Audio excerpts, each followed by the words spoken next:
Welcome to the first in our 5-part series, Living Our Principles. This week's study is on the natural world. The social principles of the United Methodist Church are part of the long-standing tradition of our denomination. The social principles speak to human issues in the contemporary world. In other words, how do we, as the people called Methodists, utilize the teachings of our faith to engage with the world around us? The social principles cover a broad range of contemporary social topics. Some of them, quite honestly, can be controversial in the politically charged and polarized society in which we live. It is not our intent to politicize any of these topics, but rather to look at them with a strong biblical and theological foundation. The social principles of the United Methodist Church are a call to all members of the United Methodist Church to a prayerful, studied dialogue of faith and practice. We hope you enjoy this examination of the natural world. Throughout the world, people of faith are the first responders to the suffering of their neighbors, faithfully advocating alongside people who bear the ills of our times. It begins at the grassroots level, in the village, city, or the small town. A community rises to unite faith with deed, and the world changes. And we bear witness to a force of light that renews our hope.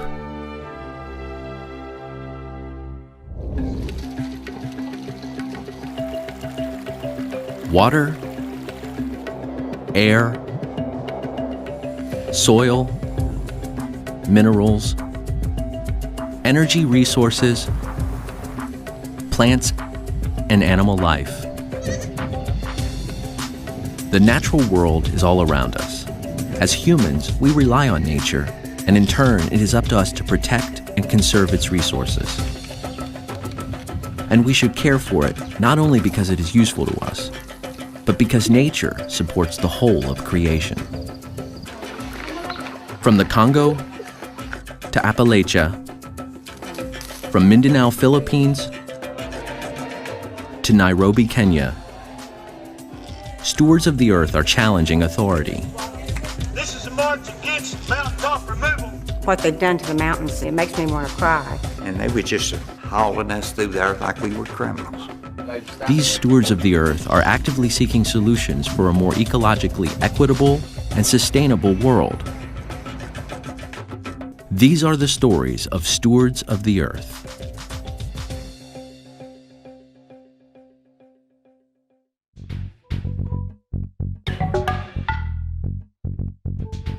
The Republic of Kenya in East Africa is rich with geographic diversity. It has a long coastline along the Indian Ocean, but inland, the landscape changes to savanna grasslands and bushes. Forests and mountains cover the west, while desert blankets the north. A vast majority of Kenyans, as with most parts of Africa, depend on the agricultural sectors to provide food, shelter, and education for their families. Tobacco growing was introduced into Kenya more than 35 years ago. Today, an estimated 20,000 small-scale farmers grow the plant over 37,000 acres of land. The Kenyan government, as with most other developing countries, depend on the large income tax generated by tobacco companies. In our country, we have the law which says no smoking. Kennedy Muita, a pastor in the United Methodist Church, lives in a village in southern Kenya, and many of his parishioners are farmers. Smoking is illegal, but at the same time, the same government supports the companies which are growing the tobacco. So it becomes difficult to officially ban the growing of tobacco. There's no law which governs the growing of tobacco. For example, there are no more trees. Rivers, all our rivers are now dry. There's a health problem to our people. The process of curing or drying tobacco leads to deforestation and soil erosion. Curing barns are designed in such a way that farmers are exposed to tobacco smoke, triggering tobacco-related diseases. In 1997, Muita studied agriculture and began to work for British American Tobacco. one of the world's largest tobacco companies, and the only place where he could practice agriculture. Then I was employed there for 1.5 years. After working the economic part of it, I realized it was an exploitation to our people. According to the Social Needs Network, an environmental and socioeconomic development NGO in Kenya, earnings from tobacco are not commensurate with the effort and resources invested by farmers. Tobacco farmers are unable to feed, educate, or clothe their children adequately. For example, at that time we were buying tobacco from farmers at 50 shillings, Kenya shillings. And the same company would sell 1 kilogram at 480 shillings in Belgium. When you cost estimate all the loans and all the labor and everything, the farmer remains with only 8 shillings per kilo. The 8 shillings cannot pay the school fee, cannot buy food, cannot do anything to the farmer. Tobacco farming is highly labor-intensive. It can involve an entire family. In tobacco-growing areas, there is a high rate of child labor and school dropouts. Tobacco farming also leaves little room for the family to grow other food crops. The effect can be perpetual famine and malnutrition, especially amongst children. And then at that time I was appointed a pastor in charge of Moheto Church. Now the area where now the tobacco is the heart of the tobacco center. And then I thought what to do to our people. Because if I tell my people to stop growing tobacco, they would ask me definitely, what do we do? Where do we get the livelihood? Where do we get the sugar from and all those things? Then I had a second thought of what to do. I tried to consult with various farms. Then I consulted with the maize food company in Eldoret. They deal with the chili growing, the so-called chili sauce. And we had a workshop in my village.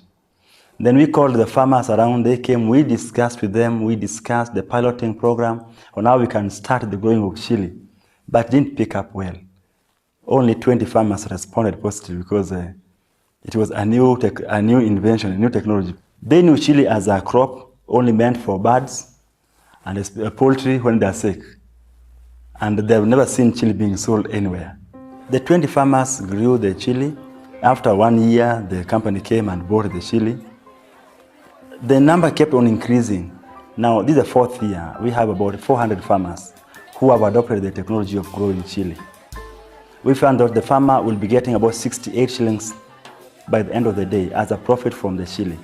The other 42 shillings will cater for the other services in the farm. I have 6 farmers who already, during the last season, they were able to sell over 100,000 Kenya shillings. And at least they've built good houses, they've bought some oxen for plowing, and I have 4 students whose fee have just been paid all through by the chili, which is not actually the case in tobacco, because with the tobacco you can't pay any school fee. I know the farmers have many challenges. They lack incentives, they lack fertilizer, they lack inputs. We are trying to get to lobby various organizations to be in partnership with, who can come actually and invest in those areas, so that at least we can have the people growing the chili.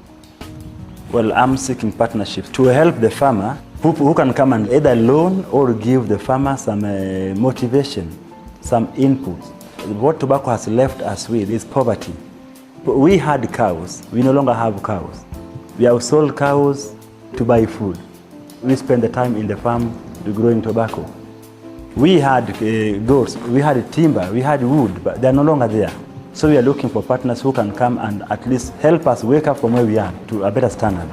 Who can maybe support the farmers with some incentives like fertilizer, tools. With the use of tobacco companies give a lot of chemicals. And because of the poor use of chemicals, many pests have become persistent.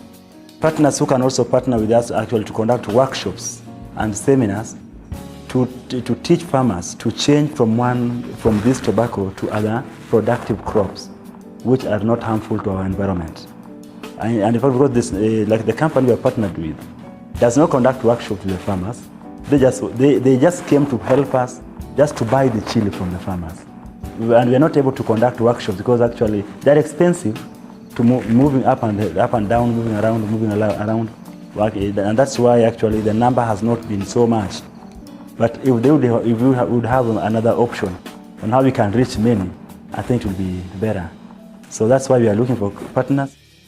One doesn't have to look to another continent to see the conflict between advancing technology and care for creation.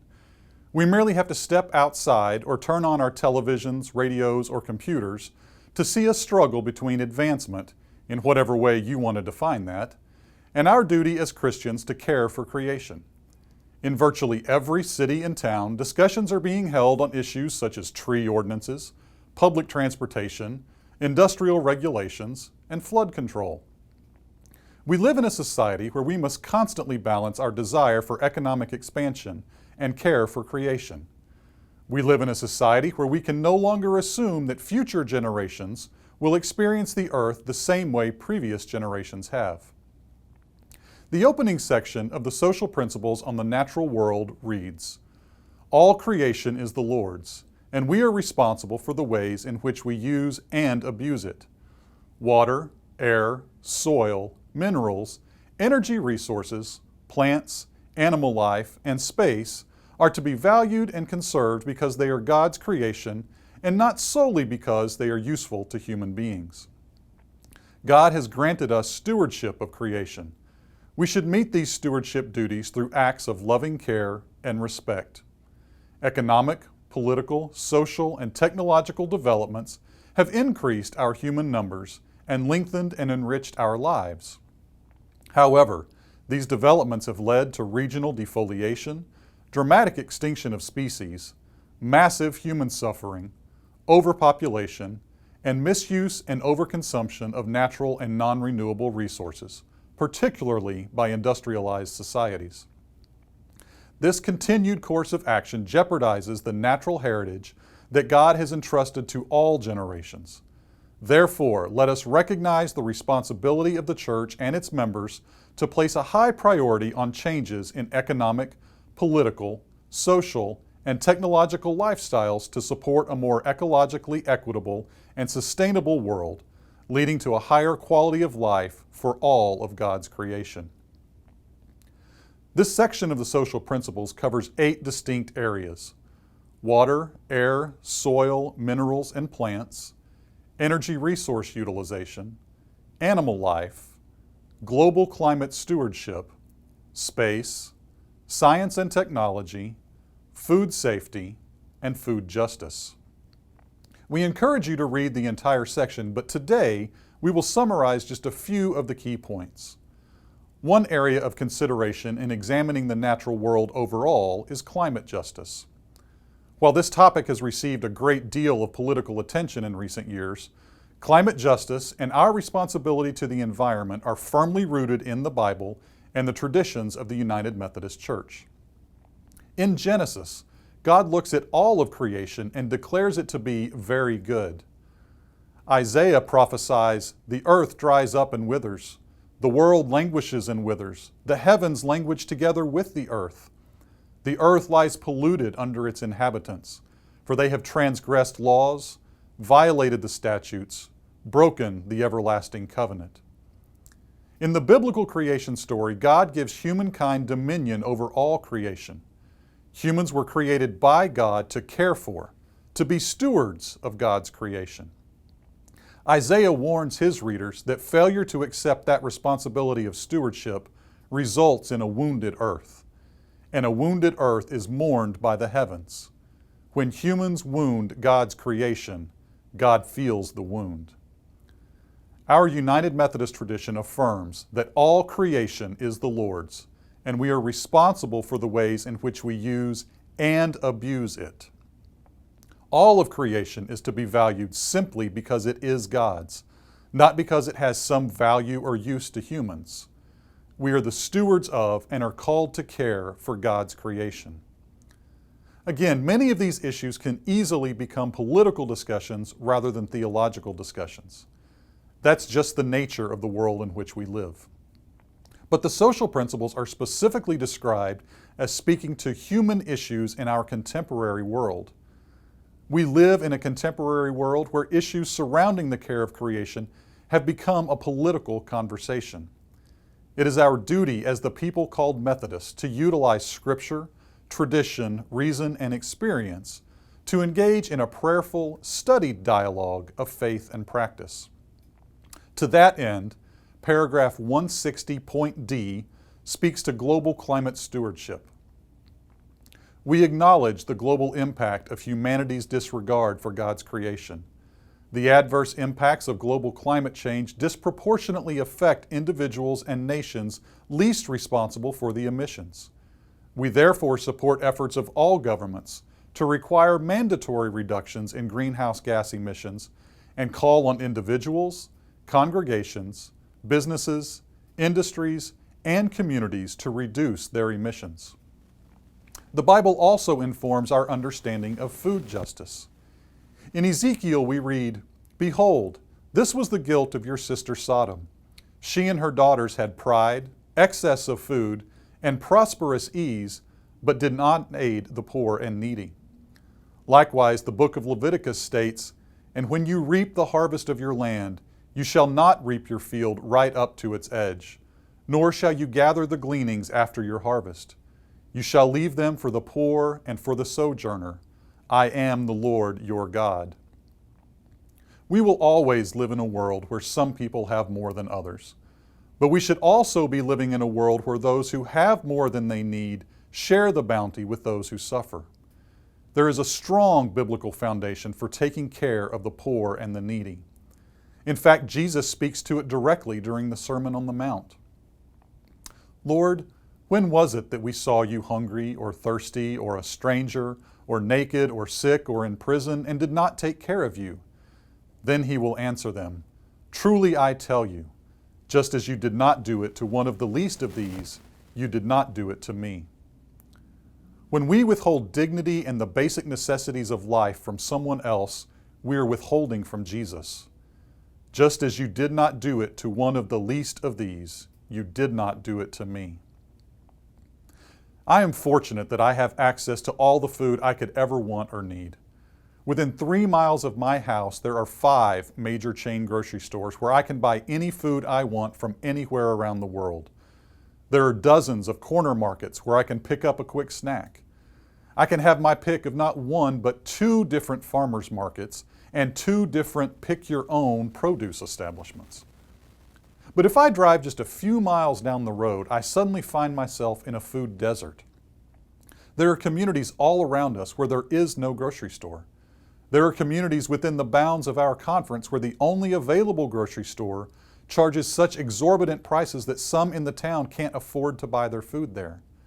And there is no public transportation to take people to an adequate and affordable food supply.